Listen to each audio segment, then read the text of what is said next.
বিশ্বনবী রাতে যখন তাহাজ্জুদ পড়তেন, ছোট্ট আব্দুল্লাহ ঘরে থাকতো। তো বিশ্বনবী তাহাজ্জুদের জন্য একবার দাঁড়িয়েছেন, ছোট্ট আব্দুল্লাহ ওযু করে দাঁড়াইছে। আচ্ছা বলেন তো, ইমাম আর মুসল্লি মোট যদি দুইজন হয়, একজন ইমাম একজন মুসল্লি, তো মুসল্লি ইমামের কোন দিকে দাঁড়াবে? ডানে দাঁড়াবে। ছোট্ট আব্দুল্লাহ বুঝে নাই, বিশ্বনবী তাহাজ্জুদ শুরু করেছেন, উনি ইক্তেদা করছেন আর দাঁড়াইছেন বায়ে। আব্দুল্লাহ বলেন, যখন আমি বায়ে দাঁড়ালাম, আখাযা রাসূলুল্লাহ সাল্লাল্লাহু আলাইহি ওয়াসাল্লাম উযুনি আল ইউমনা ইয়াফতিলুহা, বিশ্বনবী নামাজরত অবস্থায় আমার কান ধরে টেনে আমার ডান দিকে এনে দাঁড় করায় দিলেন। পড়েন সুবহানাল্লাহ। দেখেন, হাতে কলমে শিক্ষা। আর জীবনে ভুল হবে? আর ভুল হবে না।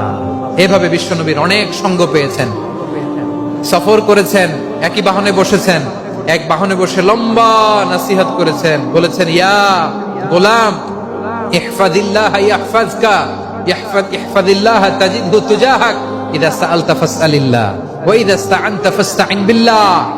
আল্লাহর বিধান মানো, আল্লাহর বিধান রক্ষা করো, আল্লাহ তোমায় রক্ষা করবে। আব্দুল্লাহ, চাইতে হলে আল্লাহর কাছে চাও, সাহায্য চাইতে হলে আল্লাহর কাছে সাহায্য চাও। মনে রাখো, গোটা বিশ্বের সবাই যদি তোমার সাহায্য করতে চায়, ততটুকুই করতে পারবে যতটুকু আল্লাহ তোমার নসিবে রেখেছে। গোটা বিশ্ব যদি তোমার বিরুদ্ধে ষড়যন্ত্রে দাঁড়িয়ে যায়, ক্ষতি ততটুকু করতে পারবে যতটুকু তোমার জন্য বরাদ্দ আছে। এর বাইরে কিছু করতে পারবে না। আওয়াজ করে বলেন ঠিক কিনা? এভাবে হাতে কলমে শিখিয়েছেন, বিশ্বনবীর সঙ্গ পেয়েছেন। উনাকে বিষ্ণু ইসলাম শিক্ষাবিদ, এডুকেটর অফ দিস উম্মাহ হিসেবে সিলেক্ট করেছেন, হাতে কলমে শিখিয়েছেন।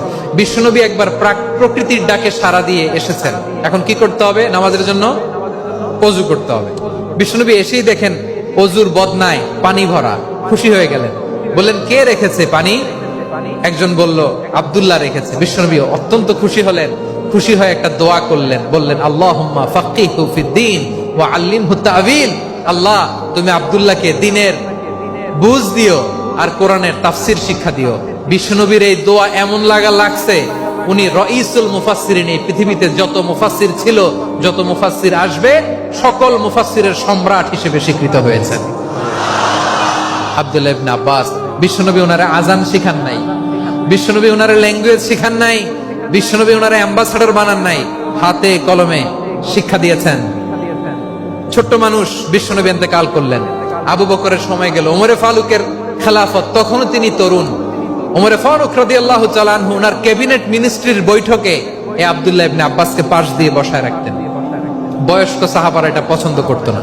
তারা বলতো, ঘটনা কি? আব্দুল্লাহর মতো ছেলে নাতি আমাদের আছে, এরা কেন রাখে ওমরে ফারুক?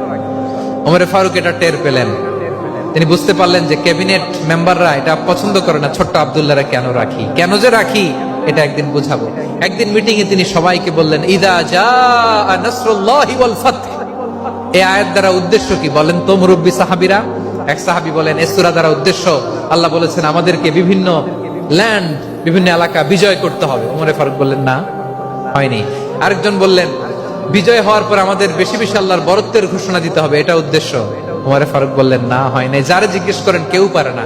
সব শেষে বিশ্বনবী ছোট্ট আব্দুল্লাহরে বলেন, আব্দুল্লাহ, ইদা জাআ নাসরুল্লাহি ওয়াল ফাতহ, এর দ্বারা উদ্দেশ্য কি বলো তো?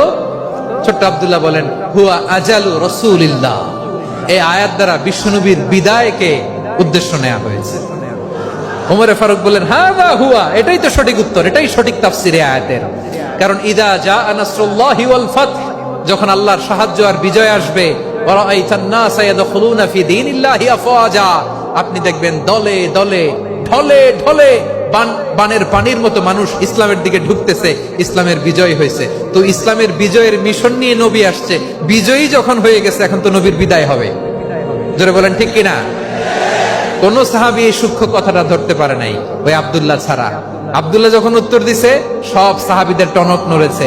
এরপর থেকে কোন ক্যাবিনেট মিটিং এ আর কোন সাহাবারা কোনো প্রশ্ন করে নাই। আওয়াজ করে পড়েন সুবহানাল্লাহ।